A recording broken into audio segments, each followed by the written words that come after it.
하나님을 향한 원망은 곧 분노로 변합니다. 구원받은 감격까지도 사라져서 결국 하나님을 잃어버리고 맙니다. 삶의 문제는 복잡할지라도 하나님이 요구하시는 것은 단순합니다. 하나님께 문제를 온전히 맡기는 지혜로운 성도들이 되시기를 바랍니다. 아멘. 하나님께 맡깁시다. 옆에 분한테 시작. 하나님께 맡깁시다. 하나님께 맡깁시다. 맡기는 게 믿음이에요. 잘 맡기는 게. 하나님을 바라보지 못하는 강박한 심령의 사람들에게 내리는 하나님의 처방이 무엇이었습니까? 그것은 가만히 있으라는 것입니다. 긴박한 상황에서 가만히 있으라는 말은 어찌 보면 어이없는 말씀입니다. 그러나 두려워서 우왕좌왕 엉뚱한 일 벌리다가 더 위험해지지 않도록 모든 동작을 멈추도록 한 것입니다. 불신앙과 절망과 수근거림으로 해결될 것은 불신앙과 절망과 수근거림으로 해결되는 것은 아무것도 없고 오히려 더 위험해질 뿐이기 때문입니다. 가만히 있으라는 이 말씀은 상황을 하나님께 맡기고 하나님의 말씀을 그대로 따를 수 있도록 완전히 수동적인 자세를 취하라는 의미입니다. 가만히 하나님이 명령하시는 대로 따를 준비를 갖추는 것입니다. 이렇게 행할 때 하나님의 놀라운 구원을 보게 될 것입니다. 하나님의 역사는 인간의 눈으로 볼 수 있게 나타나기 전에는 믿음의 눈으로 보아야 합니다. 믿음의 눈으로 봐야만 보입니다.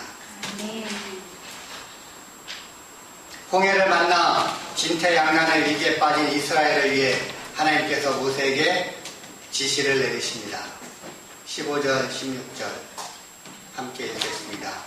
여호와께서 모세에게 이르시되 너는 어찌하여 내게 부르짖냐? 이스라엘 자손에게 명령하여 앞으로 나아가게 하고 지팡이를 들고 손을 바다 위로 내밀어 그것이 갈라지게 하라. 이스라엘 자손이 바다 가운데서 마른 땅으로 행하리라. 아멘.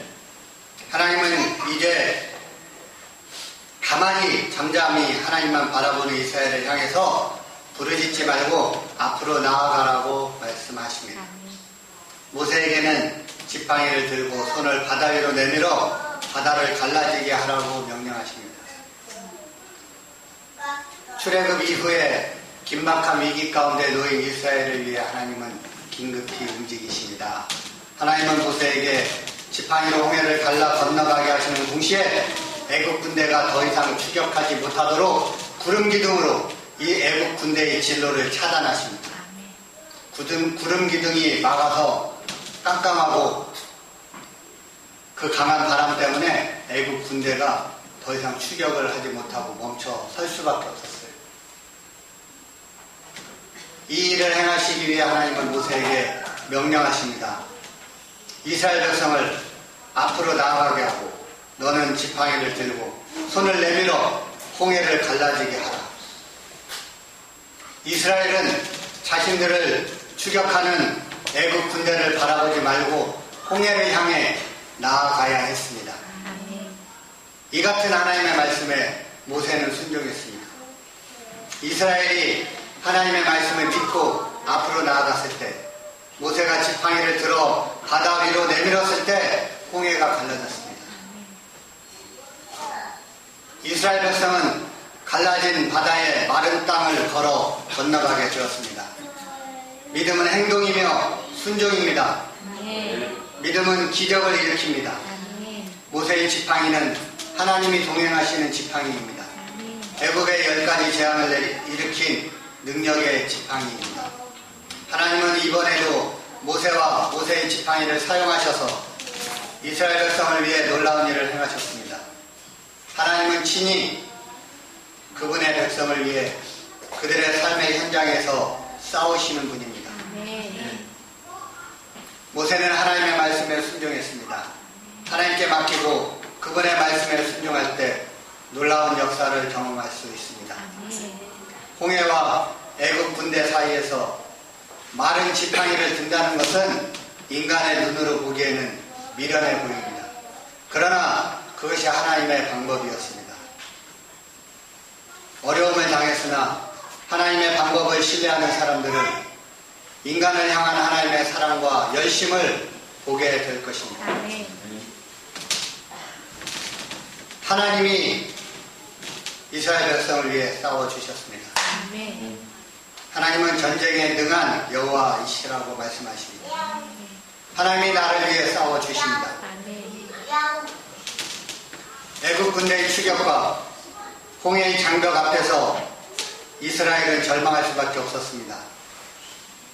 그러나 지도자 모세는 전혀 당황하지 않습니다. 오히려 하나님의 구원을 바라보라고 담대히 선언하며 이스라엘 백성을 진정시킵니다. 이어서 하나님은 지체하지 않으시고 이스라엘로 하여금 앞으로 나아가게 하고 모세에게 지팡이를 들어 홍해를 가르라고 명하십니다. 역사상 전무후무한 홍해의 기적은 이렇게 일어나게 되었습니다. 하나님은 이 땅에 그분의 뜻을 이루시기 위해 그분의 백성을 사용하셔서 그분의 권능을 드러내십니다. 하나님은 믿음의 사람들과 동행하시고 고난 가운데 함께 하시며 새로운 지혜와 담대한 믿음으로 이끌어 주십니다. 하나님은 우리를 위기와 환난에서 건져 주십니다. 진정한 구원은 하나님께만 있습니다. 이사야 45장 21절 22절에 보면 나 외에 다른 신이 없나니 나는 공의를 행하며 구원을 베푸는 하나님이라. 나 외에 다른 이가 없느니라. 땅의 모든 끝이여 내게로 돌이켜 구원을 받으라. 나는 하나님이라 다른 이가 없느니라 말씀해 주십니다. 우리가 인식하든 인식하지 못하든 하나님은 우리가 생각지 못했던 놀라운 방법으로 우리를 도우십니다. 하나님의 힘과 도움을 의지해서 영적 전쟁에서 승리하게 되시기를 바랍니다. 아멘. 이스라엘 백성이 그랬던 것처럼 인생의 위기와 시련 앞에서 우리는 마음이 녹아내리고 하나님을 원망하게 됩니다. 홍해의 장벽 앞에 세상은 넘어설 수 없는 거대한 벽처럼 느껴지고 차라리 애굽에서 나오지 않았더라면 하는 생각까지 할 수 있게 됩니다. 그러나 하나님은 홍해 그 다음의 계획까지도 이미 세워놓고 계신 여호와 이레의 하나님이십니다. 하나님은 애굽 그리고 홍해와 치열한 전투를 벌여야 하는 우리 삶의 현장에 동행하십니다. 그리고 하나님의 방법으로 멋지게 홍해를 갈라 애굽 군대를 진멸시킨 뒤에 약속의 땅으로 우리를 인도하십니다. 그러므로 우리가 할 일은 과거 생활로 돌아가고 싶다는 헛된 미련과 두려움을 내려놓고 잠잠히 하나님의 구원을 바라보며 믿음의 행동을 하는 것입니다. 믿음으로 행합시다. 믿음으로.